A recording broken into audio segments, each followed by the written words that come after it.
It's a new gen age, the era of ultra-modern, all-knowing, new gen students and the huge number of new gen challenges that come along with them. Today, if a student screams at a teacher and walks out of class, that's something quite normal. And if by mistake, just by mistake, a teacher happens to advise a student and that student did not like it, then there is every chance that that student will go to the police station to probably file a police case against that teacher for human rights abuse. Everyone should support students because students are always the pressurized, the abused, the tormented ones. And the teachers should just stay silent because anyways, they will be declared the culprits at the end of the day. Even if, in reality, the teachers are the victims and the students are the ones actually abusing the social support that is always in favor of them. Did you know that in India today, an educated person is more likely to end up in jail than ever before? As of late 2017, the number of convicts with a bachelor's degree rose by a 138%, a whopping number on the national level, with some states like Maharashtra showing a 234% hike in the number of convicts with a postgraduate degree. In short, whether you're a graduate or a postgraduate, in no way does that education prevent or even reduce your chance of becoming a criminal. No Indian university, not even our IITs, made it to the list of the top 100 universities on the planet. In a scenario where more than 1/3 of all jobs across 46 nations will be wiped out by 2030 thanks to automation technology, whether our kind of education is going to be any good in creating the new and upgraded professional who will not go out of demand even when all this automation comes in is something that needs to be verified. The government of India this year allocated more than 85,000 crore rupees in the name of education. But what we have is an education system that prioritizes quantity over quality, teaches maths before integrity, and values marks and memorization over experience and exploration. There are a lot of obvious problems, and definitely obvious problems will be talked about. So I want to use the opportunity to speak before you all today to let some voiceless yet burning education issues see the light of day. If you've seen Harry Potter, you would know that they never ever utter the name of the main villain, Voldemort, because even speaking his name is thought to unleash great evil. So whenever they want to use Voldemort, the name, in a sentence, they say, "You know who," instead. Today, ladies and gentlemen, it is my privilege and honor to introduce before you the you-know-whos of the Indian education system. These you-know-whos are those issues whose existence is known to everyone, yet no one even dare mention them anywhere. And by not talking about them, we let them silently infest and eat away at our already sad state of education. The first you-know-who is the misconception that our teachers are happy and completely okay with the way their profession is treated today. In India today, if a teacher screams at a student or even reprimands a student for a real mistake for that matter, it is very likely that this action of the teacher will be called harassment or rights abuse. But if a student scolds a teacher, it is going to be called neither of the two. Not long ago, in Feb 2018, the principal of Government Higher Secondary School Ashtamudi committed suicide. Just a few days back, she had reprimanded a few students of the +1 class for having deliberately sneaked in alcohol onto the school premises. Of late, she had come under tremendous pressure from the parents of the involved students and the school authorities after the incident. In yet another school, a teacher advises his student against falling into bad company when he noticed that this student was regularly engaging with some notorious individuals. The next day, the teacher had a complaint of sexual abuse filed against him at the local police station. One teacher was quoted as saying, "We can't even give a reproachful look. Even that is considered as corporal punishment. Only God knows how the complaint is going to pop up the next day. Now imagine an attention-seeking, school-going child. Today, this child has been screamed at by his teacher for having forgotten to do his homework or for having fought with another child. The child comes home showing visible signs of depression. The parents are concerned, so they ask the child what happened. The child gives them his version of the story, which naturally comes with a disclaimer. I am a victim of abuse. I have done nothing wrong. Please help me. Now, this is the disclaimer which normally comes with every child's story, even if there was no real abuse involved. But as a parent, when you hear your child saying something like this, it is but natural instinct that you feel like supporting the child and therefore the unfounded allegations he is making against the teacher. And this story that I just said may sound very trivial, but this exact same story has many a time ended with a parent and a child going together to the police station to get a case filed against the teacher. But do we really have to drag every normal conversation between a teacher and a student to the police station? Do we have to make sincere teachers scapegoats for just doing their duty? Instead, for a change, why aren't we teaching children to distinguish between abuse and constructive criticism and use the latter as an incentive to grow instead of making it appear as if it is wanting them to commit suicide? We should definitely inculcate this kind of an attitude within our children. See, don't get me wrong. No student should be unfairly penalized, and I agree with that. But neither can we allow students to unfairly use the social support that is normally extended to real victims of abuse and use that to abuse our teachers instead. So in order to protect both parties, parent-teacher communication must be improved, so they can stay on the same page with respect to the child's growth.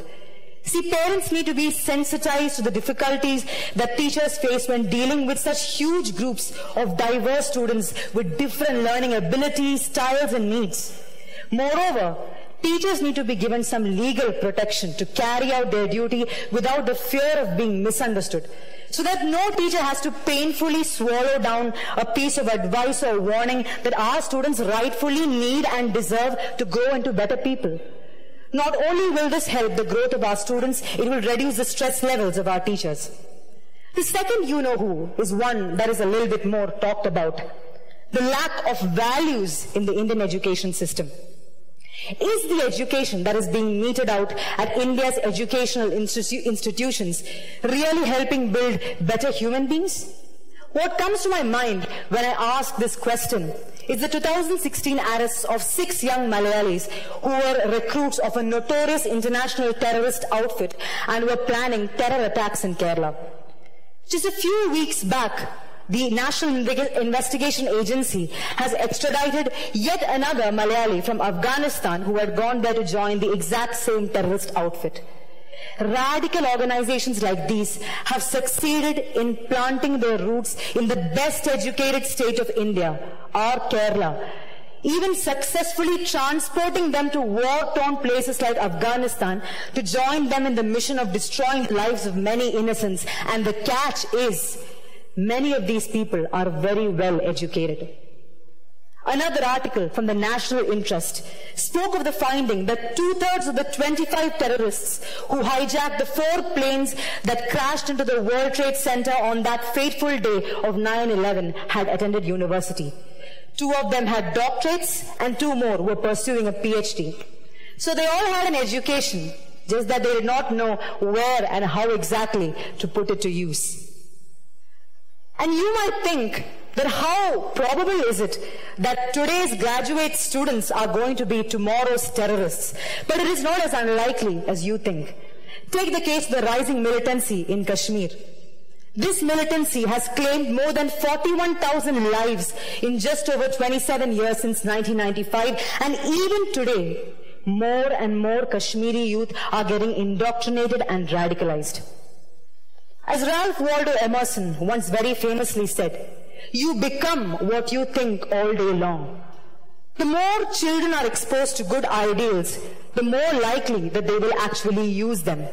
We need our students to discuss, debate, and openly talk about the values, principles, and ethics that guard the peace and stability of our society. The more they think about it, the more they talk about it, the more they reflect about it, the more likely they are to adopt it in real life.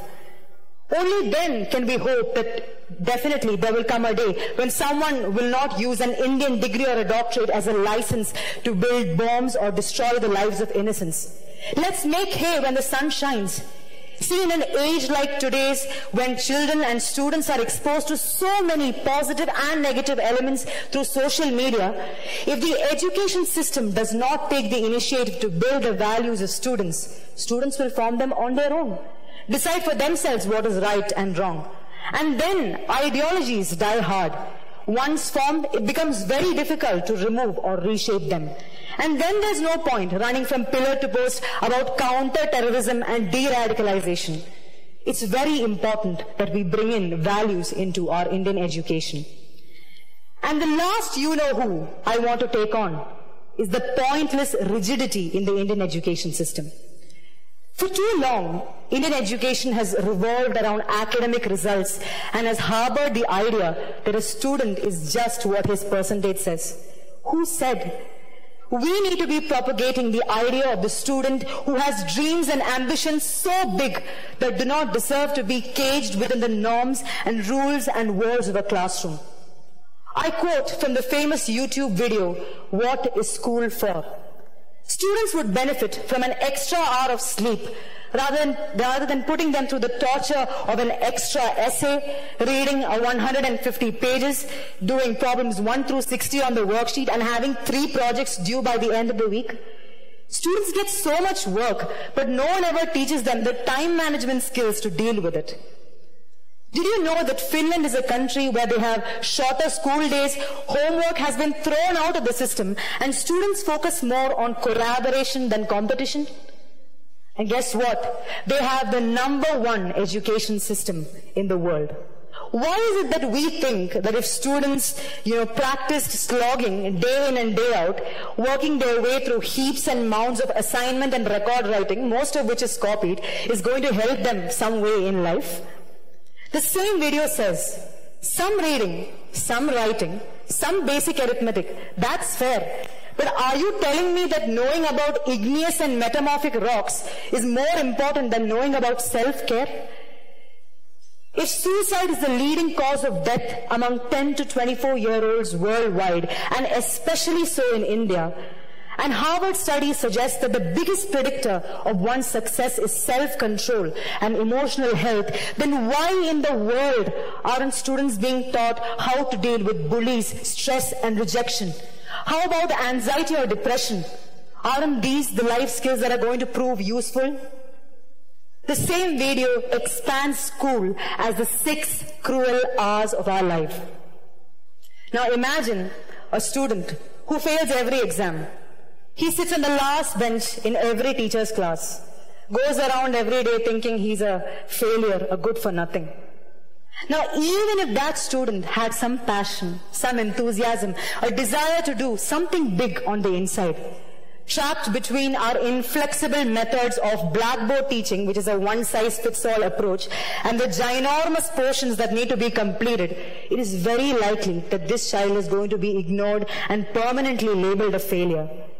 That Nobel Prize he could have achieved, had his enthusiasm been recognized and nurtured the right way, that would never be achieved. For this child, school will continue to be the 6 most cruel hours of his life. We need a style of education that is more inclusive for each child. An education that cuts down drastically on theory, mugging, and above all, an education that teaches things that are really useful for life. Things that are meant to be used not just on an examination paper. Obviously, our education system has a lot of flaws, and if I went on and on about it, this TED Talk would probably never end.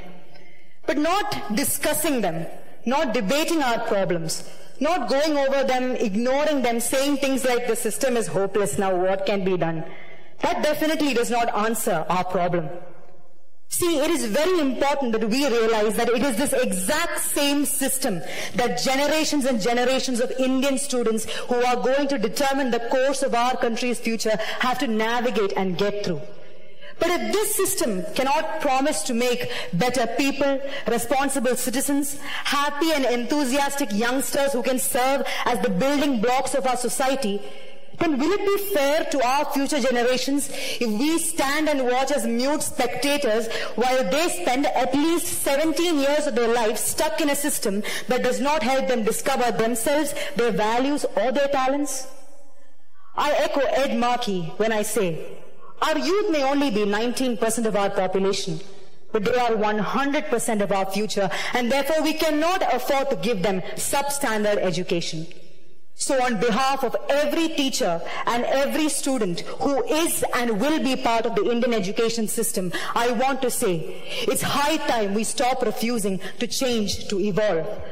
Let's make those much needed changes that Indian students and teachers so much deserve. Let us no longer frustrate the potential that is inherent in the youth of our country. Let us allow India to once again relive the glory of her ancient past when the student-teacher relationship was at the peak of its harmony and fruitfulness. Let us do all those things that will set us apart from everyone else so one day we too can stand tall as a nation with one of the biggest yet best education systems in the world. Let us do all that it takes to make India a true force to reckon with. Thank you.